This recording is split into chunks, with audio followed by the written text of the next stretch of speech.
Wayne Derrer, WayneDerrer. Dera. And is that German name? Pardon? Is that German? My grandfather came from Switzerland, Switzerland. so What is your birthday? 10/7/30, And where were you born? Lanark, Illinois. Lanark? Lanark, Illinois. Is it far from here? Is it far from here? Yes. Ah. So tell me about your family when you were growing up. Your sibling, your parents, when you were growing up. Well, I was born in 1930, so I was growing up during the Depression era. Uh-huh. I'm one of 8. I got 4 sisters and 3 brothers. My mother died when I was 5 years old. Oh. The oldest one was 14, and younger then. But so I had a stepmother. We had a good family on the farm. Farm. What kind of farm was it? General farming, milking cows. Every morning you get up, morning and evening chores, And many vegetables you'd grow? a few. Few. So you didn't have any shortage of the food. No. Good to be a farm. Pardon? Good to be in the farm, right? Yes. During the Great Depression. Run one-room country grade school, where there's all 8 grades in one room. Then to high school. Graduated from high school in 1948. We had a class of about 40. That was the biggest one that had graduated for a while. Mm-hmm. That was the end of the schooling time. No thought of going any further in high school.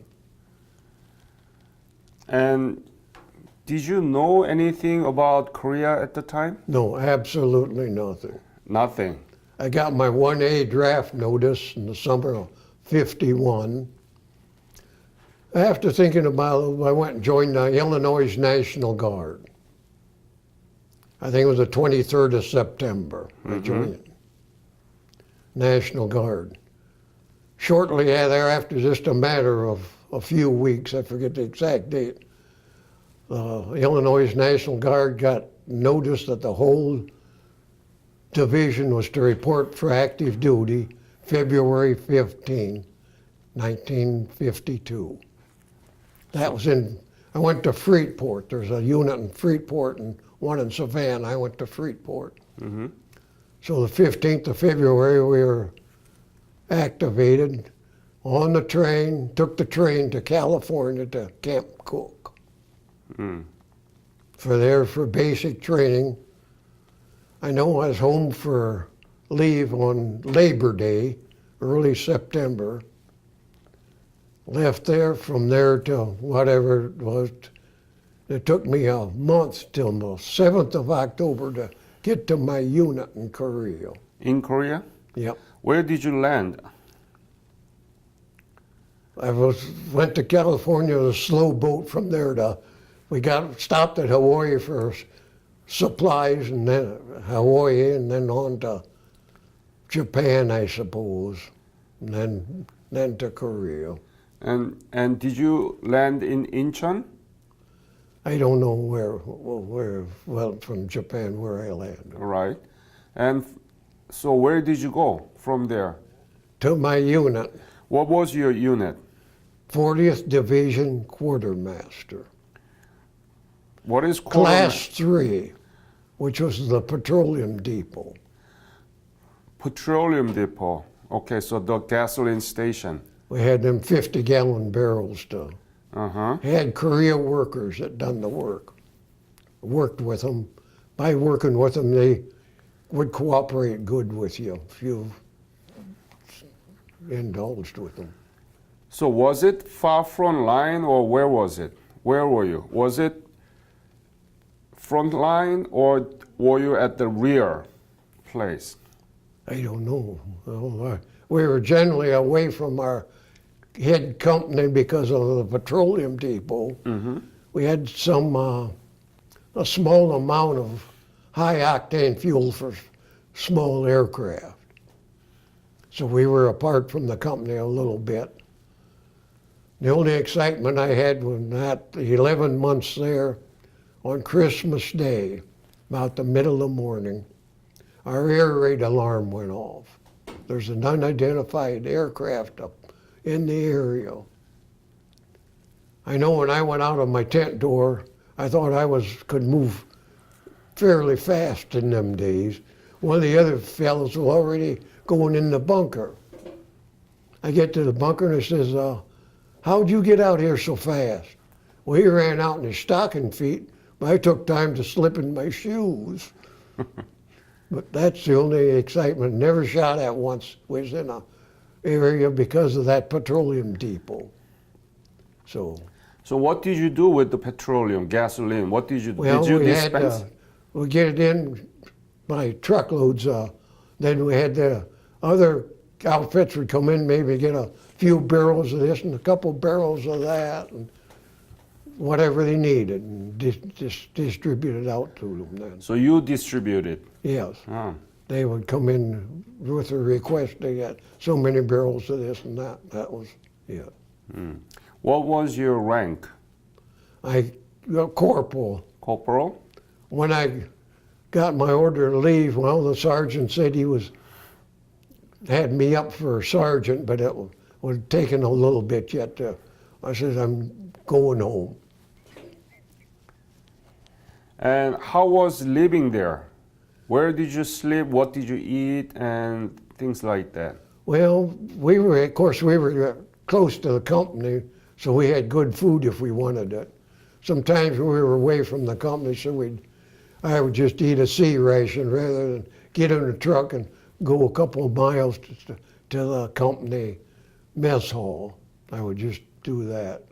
Being on the night shift, I sometimes, which to me it was something to eat, and it was convenient. It was convenient. Where did you sleep?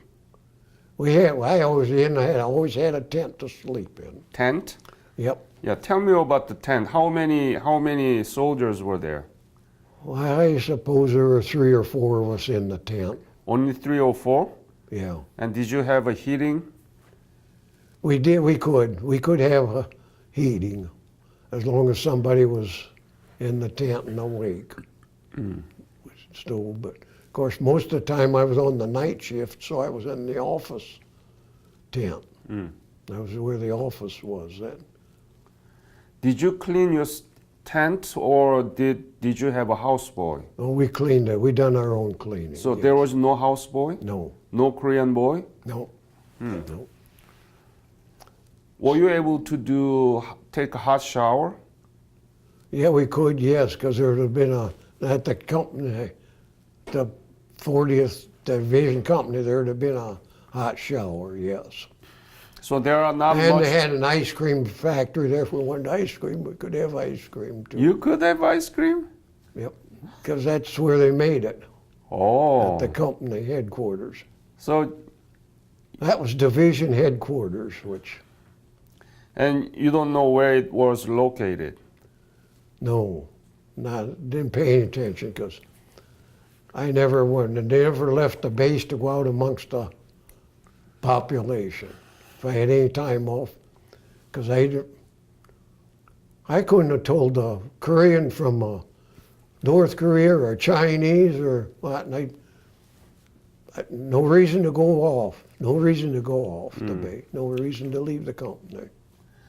What was the most difficult thing during your stay there in Korea? Oh, I don't really know, because I was away from the population. I stayed on the company, wherever the company was. Of course, I left there to go to Japan for R&R, but otherwise, You didn't have any difficult things there? no. Did winter bothers you? Was it cold? Yes, it was cold, but I wasn't out in the elements, and well, it was, yes, but Not the real cold, because we weren't up in the mountains. We were down in the flat ground. I see. We weren't up in the mountains where it was really cold. No. Did you talk to anybody, I mean, other soldiers who were in the front line, who were in the battle zone, and did you talk, were you At able that time, no. No. At that time, no. Did you write letter back to your family? Oh yeah, yes. How- And my lady friend Lady that had friend. started dating shortly before I went in service.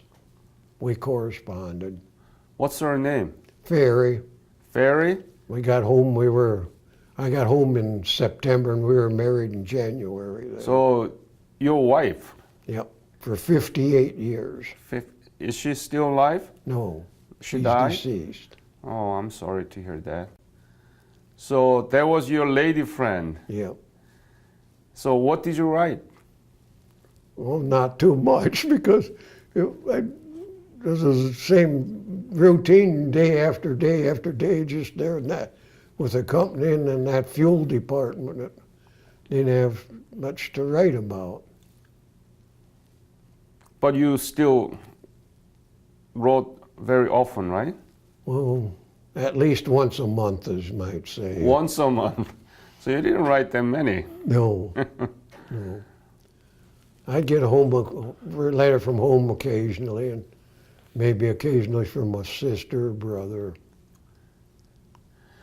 What did you do when you were not in the, working?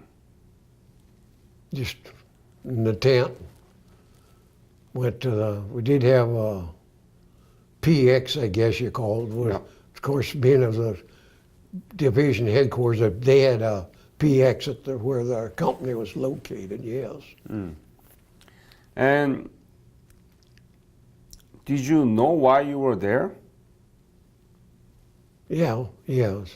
Why?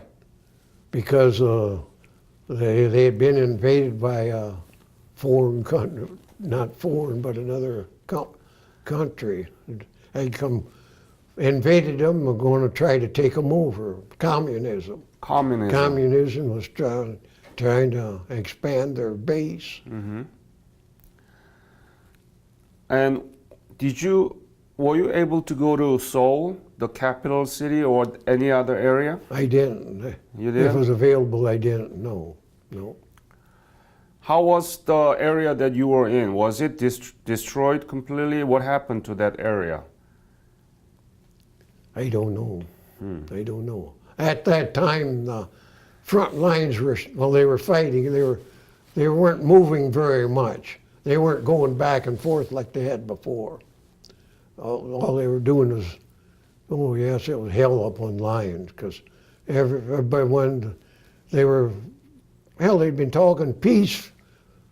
Negotiations had been going on for what, a year by then? Yeah. Of course, everybody wanted the high ground, that's what they were fighting for, is the high ground. So they really weren't bothering our area where I was at. So you were lucky. Yes, I consider very lucky with that infantry training. Of course, I had fired some of the smaller weapons, but rifleman was my main MO, whatever they call it, that designation you had. That was my designation. Have you been back to Korea? No, No. I really didn't want to go. In recent years, I thought, well, maybe I would like to go, but then I You decided not decided to go? not to, no. Any particular reason that you don't want to go? No, well, for a number of years there, the last 6 years, my wife was on a feeding tube, and I couldn't go then. And since she's deceased,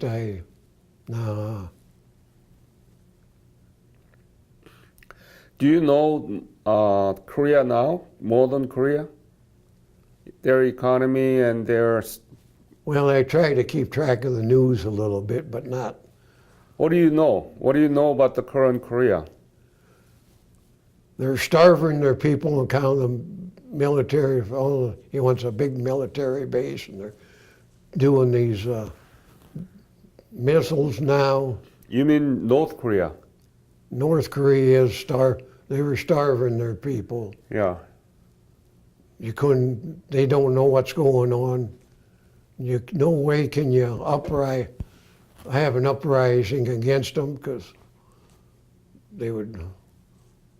Well.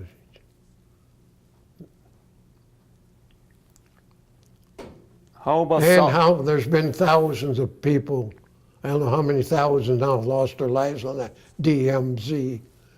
Most people here in the United States do not know the number of casualties since that ceasefire of casualties there on that DMZ. It's not publicized. I don't even know what it is for sure. It's tremendous anyway for being ceasefire. It's unbelievable. And if North, I don't know, hopefully nobody will push the button and start it. So some fanatic won't push the button and start it, because it'll be hell. It will be. It won't be trench warfare. It'll be missile.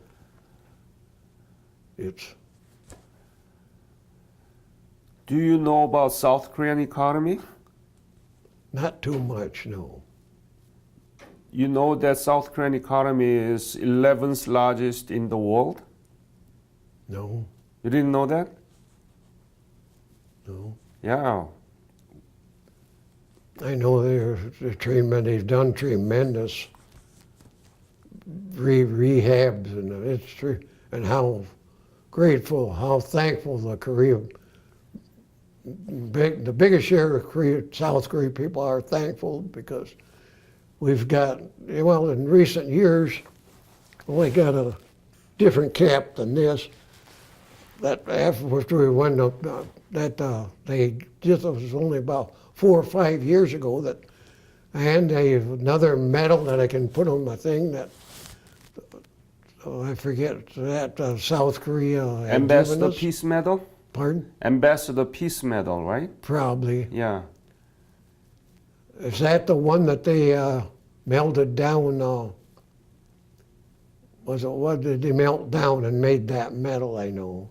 If you went to our Korea meetings, you could get that medal. Yes.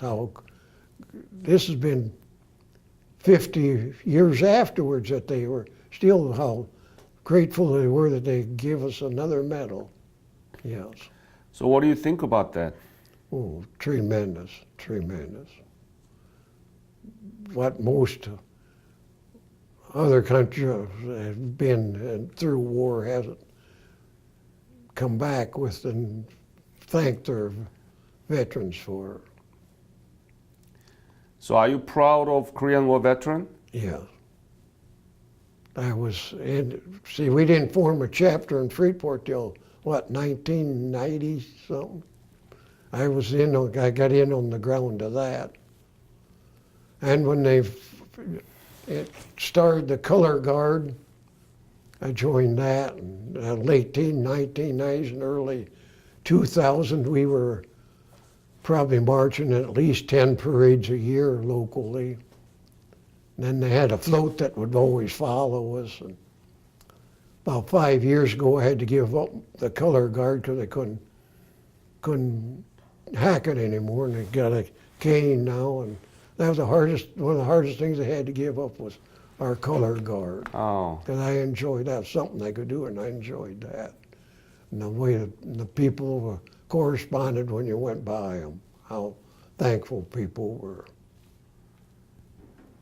And were you there when the armistice was signed? Well, I was still with the company where I was at, yeah. When did you leave Korea? When?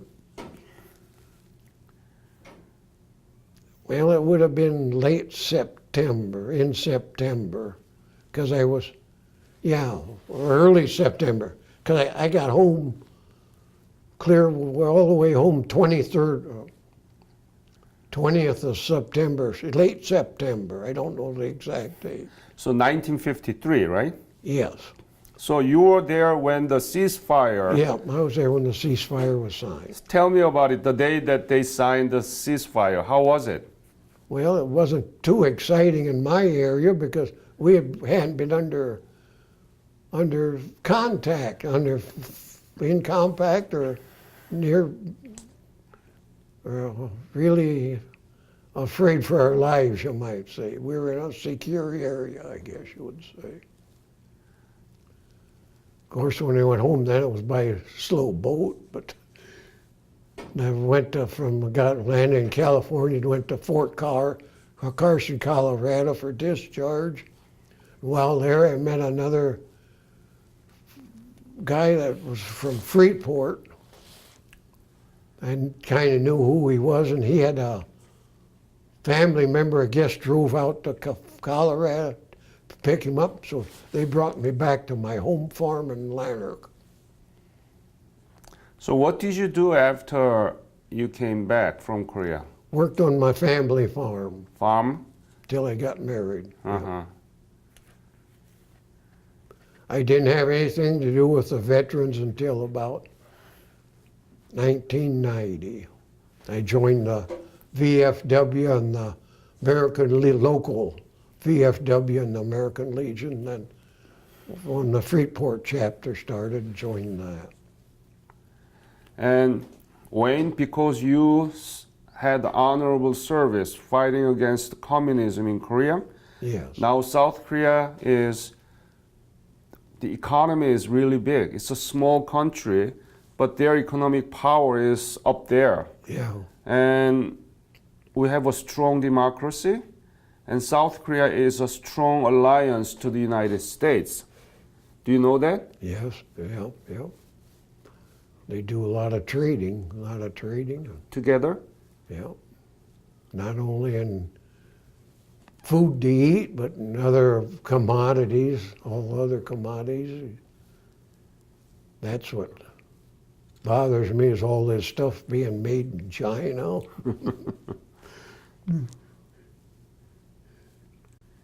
It's amazing how, what Korea, you look at South Korea and North Korea, and it's amazing how it can be that much difference just because of one cotton picking ruler. So what should we do about this North Korea? I don't know. All you can do is, I don't know, try and show them what it's like out of their country, I guess. But how you can get that to them, no, it's suppressed. I don't know. What would you say to our young students about your service and the Korean War? I can look back and it was good for me because I'm not from a military family. I don't know if years ago probably I had ancestors that might have been in the Civil War, but I had nobody in my recent history that was in WW2,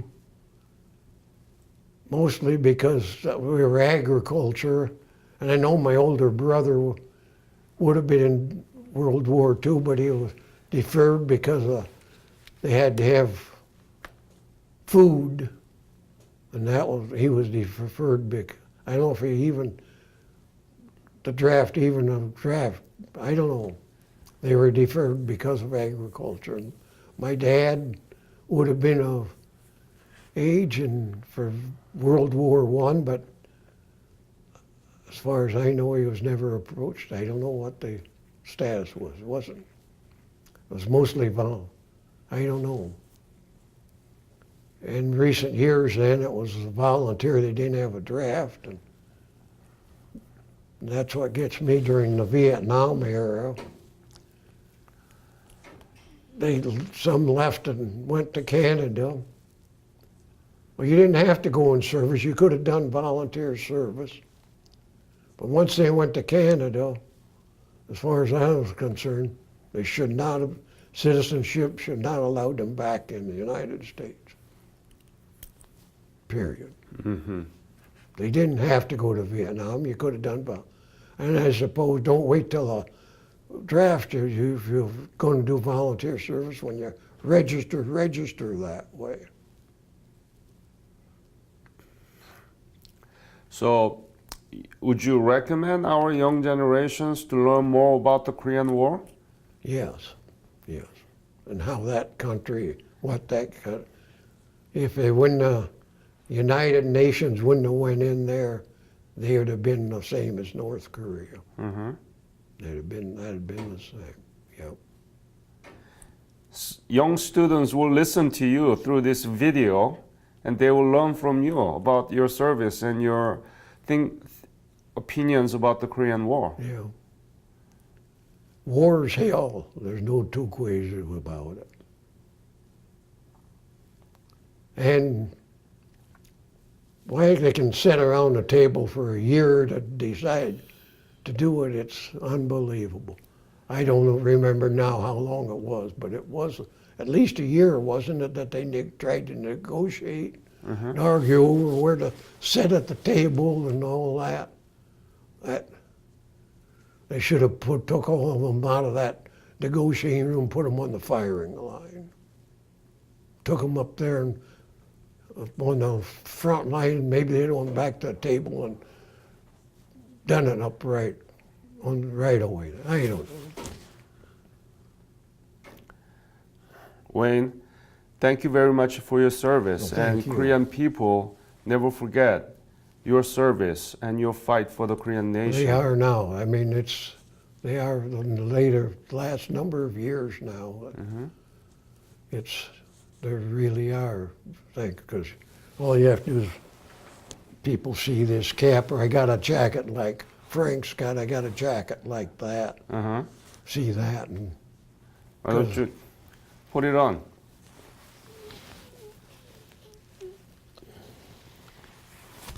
You look great. I got a jacket like that, and I got this one because I was on the honor Honor flight.